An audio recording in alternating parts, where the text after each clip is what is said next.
Bonjour, aujourd'hui on va parler d'un document essentiel lorsque vous voulez acheter en Espagne. La nota simple del registro de la propiedad, c'est-à-dire un extrait du registre foncier. Ce document est un document court, mais il peut vous éviter beaucoup de problèmes. Tout d'abord, qu'est-ce qu'une nota simple? Une nota simple, c'est un extrait officiel du registre de la propriété espagnole.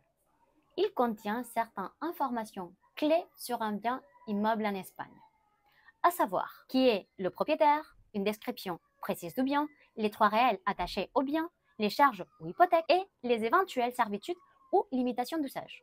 En clair, c'est la carte d'identité juridique d'un bien immeuble en Espagne. Pourquoi cet extrait est si important lors d'un achat en Espagne? Je dis achat, mais je peux bien dire aussi succession ou donation. Normalement, cet extrait, c'est le seul moyen pour vérifier la situation d'un bien d'un point de vue juridique et de propriété. Voyons les grandes différences entre le registre foncier espagnol et le registre foncier ou cadastral des pays francophones. Dans les pays francophones, comme par exemple la France ou la Belgique, le registre foncier est centralisé. Mais en Espagne, pas du tout. En Espagne, le système est décentralisé. Et qu'est-ce que cela veut dire? Que chaque ville ou région a son propre registre foncier. Pour trouver un bien, il faut savoir exactement à quel registre foncier correspond le numéro de finca, c'est-à-dire le numéro de registre foncier d'identification de ce bien immeuble. Parfois, vous pourriez aussi trouver plusieurs registres fonciers dans la même ville. Également, ici en Espagne, vous avez besoin de plus d'informations afin de pouvoir trouver un bien. Normalement, en France, une adresse suffit souvent, mais ici en Espagne, non.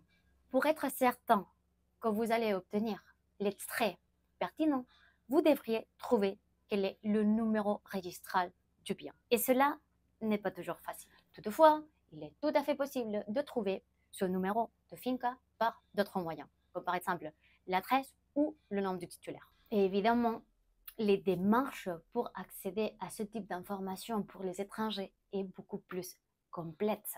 Pourquoi? Car les registres sont décentralisés, les informations sont en espagnol et il faut suivre une petite procédure afin d'obtenir les informations. Tout cela rend la tâche un peu plus compliquée que dans votre pays de résidence.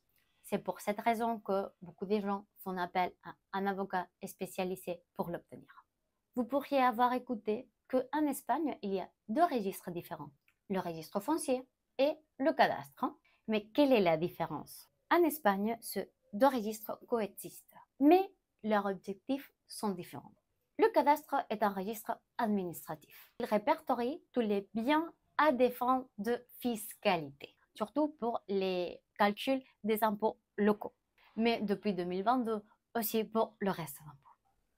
Et le registre foncier, c'est-à-dire le registre de la propriété, est un registre qui est un registre juridique.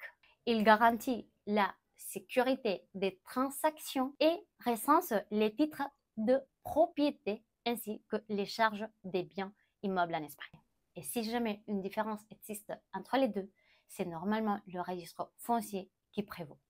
Et dans la pratique, normalement, le registre foncier et le cadastre diffèrent, que ce soit au titre de la titularité ou au titre des mètres carrés ou de l'année de construction de la propriété. Et veuillez tenir en compte que le numéro registral et le numéro de référence cadastrale ne sont pas les mêmes pour un bien immeuble en Espagne. Peut-être que vous ne pourrez pas obtenir des informations précises auprès du registre foncier avec la référence cadastrale et à l'inverse.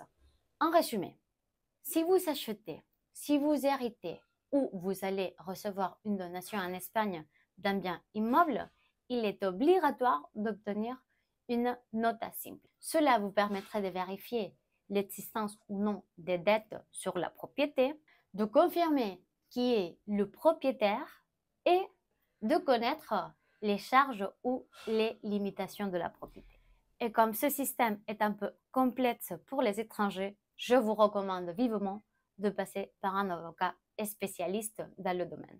l'avocat, il sera non seulement capable d'obtenir les informations, mais aussi de les analyser et de vous traduire ces informations afin que vous puissiez les comprendre parfaitement. Si vous avez besoin d'un accompagnement en Espagne, je vous invite à nous contacter. Nous serions ravis de vous assister.